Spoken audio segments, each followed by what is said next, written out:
Hi everybody, I'm Anupy. Welcome to my home kitchen where I'm going to show you how to make authentic, delicious Indian food the Indian's apple pie way. And today we're going to make an authentic Punjabi chicken curry. Whenever I think about making this dish, I always think about it in 3 parts. Now, it doesn't mean that it's going to be a long, complicated process, but there is a process of marinating your chicken or whatever protein you're using. It could even be vegetables, but you do want to marinate them to get maximum flavor out of them. I like to marinate my chicken overnight in the refrigerator. So I've pulled it out so that it's ready to go when I want to cook it. So it's already been marinated. We will link to the post for marinating. It's very simple: yogurt and some spices, some powdered spices. It just sits in the fridge. It marinates overnight. 2 hours is good too, but overnight is best. And then we're ready for step 2 of this process. And step 2 is when you go to your pan, you warm it up and you cook up the aromatics. So a few key basic spices, and then you build with the aromatics. We'll put our chicken in, and step 3 is going to be the powdered spices. So watch me as I do it. It truly is not as complicated as it feels, because once you start doing this and doing it enough, you'll understand why I do it this way. You'll see what I actually mean when I say building the curry. We're going to build the curry from the basic up. We're not using any shortcuts here. This is a scratch recipe. And we're going to start with a nice heavy pan. We're going to add in some ghee, about a tablespoon, and that's going to go right in. And then I want a little oil. I like to mix my ghee with my oil. I just want a tablespoon of oil. I use mustard oil, which is a very, very Punjabi oil to use. You could use any kind of vegetable oil that you want, any kind of high smoke point oil. Do you want to use a avocado oil? You can. Olive oil, not so much because of the taste profile sometimes. Also, you want to avoid coconut oil if you really want to make a authentic Punjabi dish, because we don't have coconuts in Punjab. But if you want to use the oil and you like it, just feel free to add it in. Sometimes it has that taste profile, and that is not as tasty in a Punjabi dish. But again, you make it for you. I promise I'm not peeking, okay? So you do it the way you want. A little bit of asafoetida, which is just hing, which is something that enables you to better digest your food. Just about a pinch of that. If you don't have that, it's okay. You don't have to. And now we're going in with our base spices, the ones that you want to get into your hot oil. The cumin seed. We want to get our turmeric powder in there. And all the measurements for this are going to be in my recipe. So you want to go there and check it out, because I don't want to give you the wrong ones at the moment when I'm kind of showing you process. So that's the thing with my recipes and my way of teaching. I want to give you a sense of how this is going to work and how it should work, so that you feel like you walk away understanding process. Then you can always figure out the measurements. Don't get hung up on the measurements right now. Our whole spices are going in. That's a whole black cardamom pod, very different from the green cardamom. We've got cinnamon sticks going in. You see how we're building the taste profile? And we're really creating a lovely base. This is black cloves, which add just really nice flavor to your dish. Now, everything in here, you could say, well, that's a lot. Do I need it? You don't absolutely need every little spice, but the more you stick with the recipe, the deeper the flavor for your end dish. And you'll notice it tastes a little different when you get these spices in there. We want them to bloom, so we're basically letting them heat up just a bit, and their essential oils are now pulling out into your ghee oil mixture. And you can even see in here that the cinnamon sticks are getting swollen, and they look like they're getting a little moisture in them. They're getting a little bigger. They're almost like just growing in the pan a touch. And so it's kind of like almost being waterlogged, but that's how you see that moisture from the oil and the ghee kind of penetrating your spices and then releasing their essential oils into your oil ghee mixture. And I can smell it. It smells so good. We're now ready, because we don't want to burn our spices. We're ready to put in some of our aromatics, which is going to include our onion. I ground my onion in advance in a mini food processor, because see that? The moisture? That is the moisture from the onion. So I ground it separately from the ginger garlic so that This could really cook down a bit. Otherwise, you get the moisture with the ginger garlic and it doesn't really cook the way it should.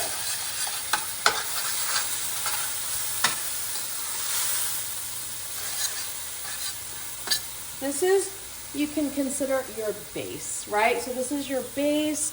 We're creating this really beautiful basic step, I guess, foundation to our dish. And I always say curries are like building a building, brick by brick by brick. You want to take the time to lay the foundation. And if you do, it's really going to reward you at the end. Part of the reason why you want to really cook your onion for about 2 to 3 minutes is, one, to brown it a touch, but also to really cut the bitterness of the onion. So you know when you chop a raw onion and it gives you that really strong smell, the bitterness, you don't really want that in your curry. You want to mellow it out, and that's what this is doing for us. The moisture is all drying and it's kind of evaporating here, which is great. So we're kind of getting rid of all of that. It's drying up. You can see the bubbles are just kind of sitting on the surface. They're getting a little lazier, as I call them, and they're just kind of sitting there, which shows you that this is all cooking up beautifully. And also, this is a reason why this wider pan is really helpful, because it lets you kind of with your spatula, and this is an Indian spatula, very flat and wide, it lets you pull away all of your ingredients and really get them thinned out and cooked through. You get an even heat basically hitting all of this onion. Now that that's cooking, I'm going to go ahead and add my ginger and my garlic. I ground that down as well. And I did a little extra so I can have extra for later.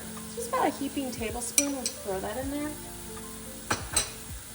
And now this is going to cook too. This is step 2 of what a lot of people do wrong. They don't cook their ginger garlic enough. So you're going to make a curry, you got to get rid of the bite from your ginger garlic as you did with your onion. And look, it's now imparting all of this beautiful flavor into the base of your dish, and you are already in a good spot because I can smell it. And if you're going to make this at home, you're going to be able to also smell how beautifully all of this is coming together. Now you're going to say, well, what happens when you have some of this sticking on the bottom of the pan? Don't worry. We're going to pull it off. That's called deglazing. We're going to do that. We're going to add a little moisture. But before we add moisture, we want to make sure we get a little bit of browning. That's where you get all those little flavor notes and beautiful little nuggets of flavor.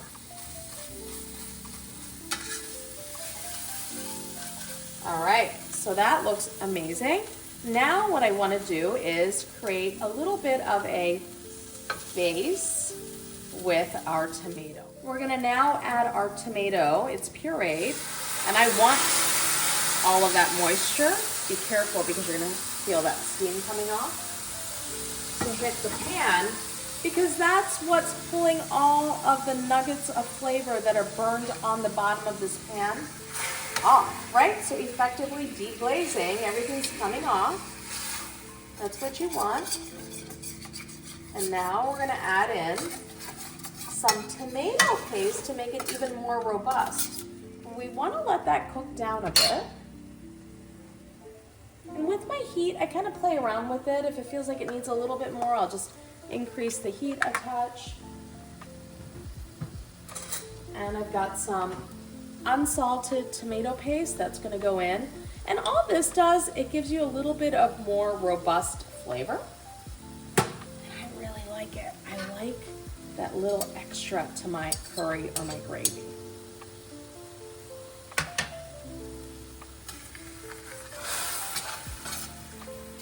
Remember, this is essentially step 2 of our process. We're going to get the base spices, the aromatics, and that in itself could be a terrific gravy or curry, but we're going to even take it to another whole level.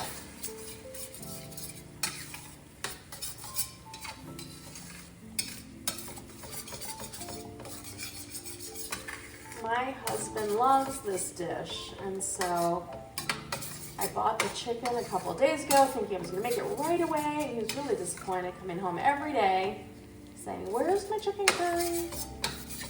Because it is a little bit of a process, but once we get used to it, it's really not as hard as it feels it's going to be. Now I see some tomato paste clumps, so I'm gonna go ahead and get in there with my spatula and break them down.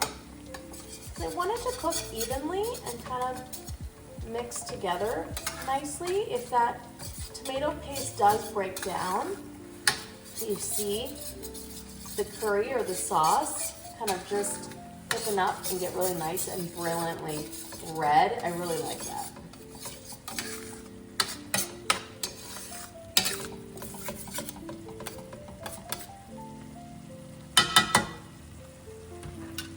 There we go. It is now cooking up beautifully. Now, part of step 2 is putting the chicken in. We're gonna put it in this beautiful bath, and it's just gonna sear in there, which may not be the exact right word just because it's not really searing on a hot pan.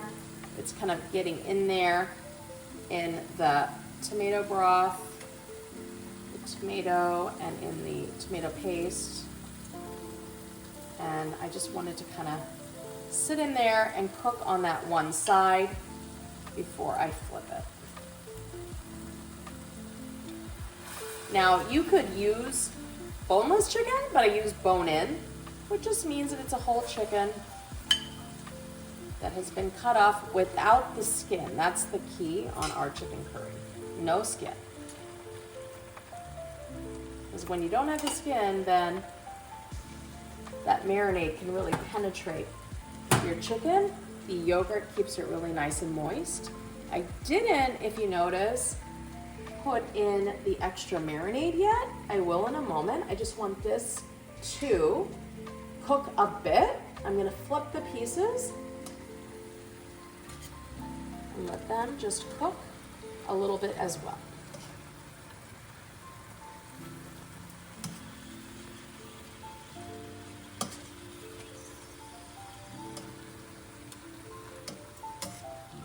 Now, most people would stop here with flavor, right? But we're not gonna do that. We're gonna take it up to the next level and beyond. And then I've got some marinade left in the bowl. I'm just gonna go ahead and grab it. It just adds lovely flavor in there. It's not much. You know, the thing is, too, the key on the marinade is to use just enough. You don't need a ton extra. This was half a cup of yogurt. Very simple to do.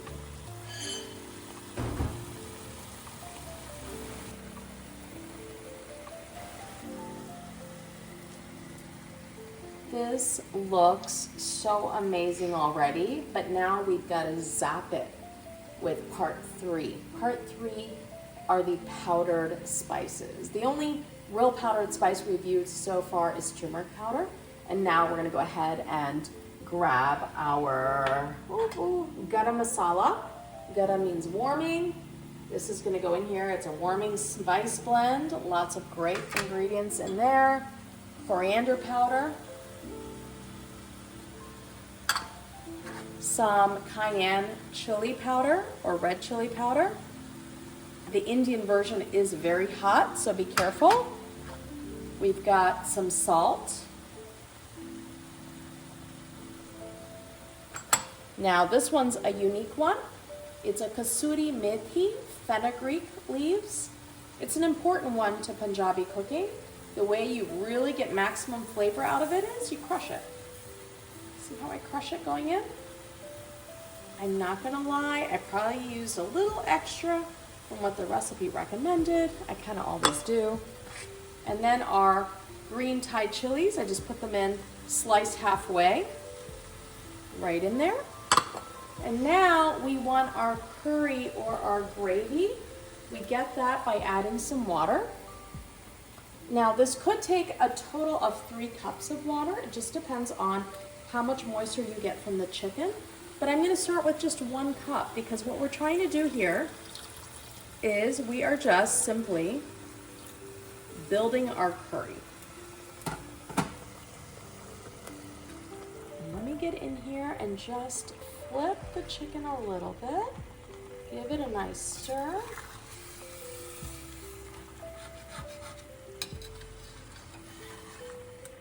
Oh man, this already smells so delicious.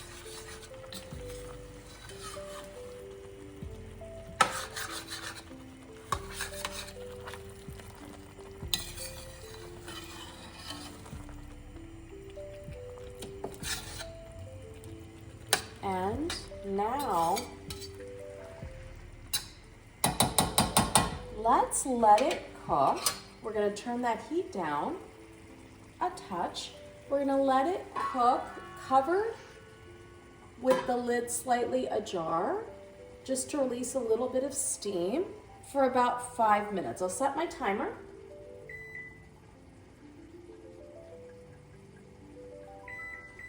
And then we'll come back to it and I'm gonna show you what it's gonna look like. And now we're gonna add more water to slowly build this curry. Remember, for bone-in chicken, it is going to take you about 40 minutes to cook. If it was boneless, it would be about 10 minutes. So a big difference, but it is very important to get that bone-in chicken cooked enough, because we want that internal temperature to read about 165 degrees Fahrenheit. I'll show you how to do that as well to make sure it's safe and it's cooked through. For now, let's just leave it for 5 minutes and we'll come back and check it.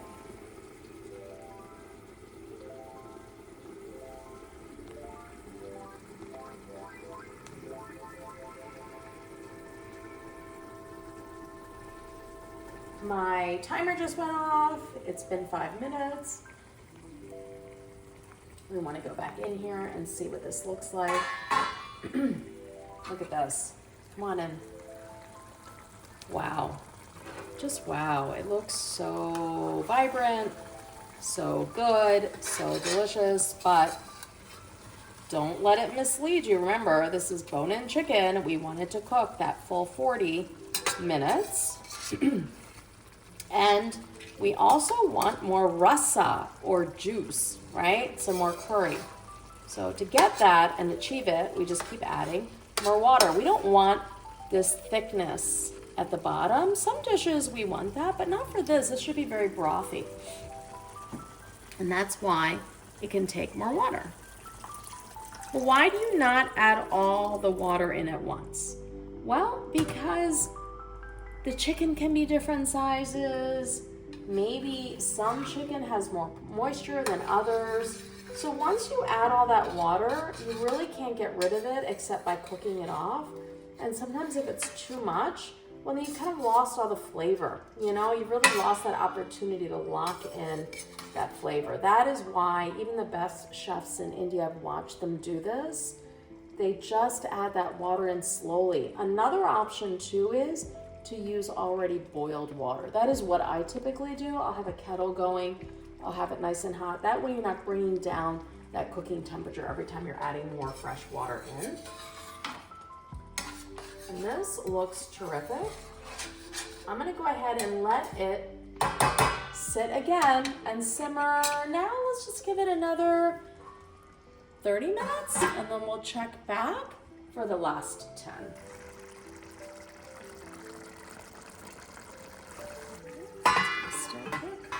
So we've let our chicken cook down total of 35 minutes, but we have another 5 minutes of cooking. So I'm gonna add some more water. You see it's gotten drier in here,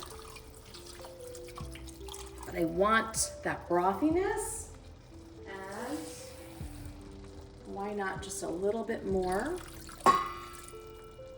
So again, it just depends on your preference. If you want a drier dish, keep it the way it was and let it cook for that extra 5 minutes.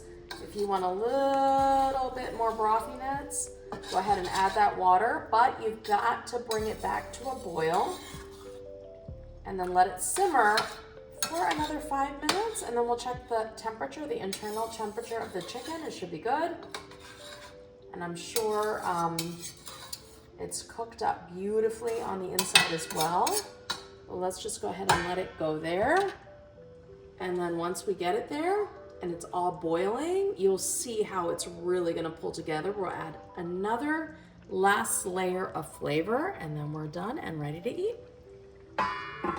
Our curry is done. Oh my God, those were the longest 40 minutes of my life. And now we've got a little extra. We're gonna put a little extra ghee in here. Don't do it if you don't want to. Don't do it if you don't want to, but you know you want to, so we're gonna do it. It just adds that extra oomph, that color, the glistening. I know, it's a little extra fat. It's okay, you're gonna be fine. Look how nicely that just gets absorbed in there and everything glistens. And you see this frothiness? That's what we want in here. And I'm gonna taste it, but before I do, I wanna go ahead and check the internal temp of the chicken with a thermometer. If you don't have one of these meat thermometers, get one. It's so helpful. I'm gonna hide the temperature from you in case I'm wrong. All right, come on, get up there. We're at 163, I promise. So we do need another minute for that piece, and that's okay, it's kind of a thicker piece. This is actually well above what we need, so let's just flip this. Let's take this guy too.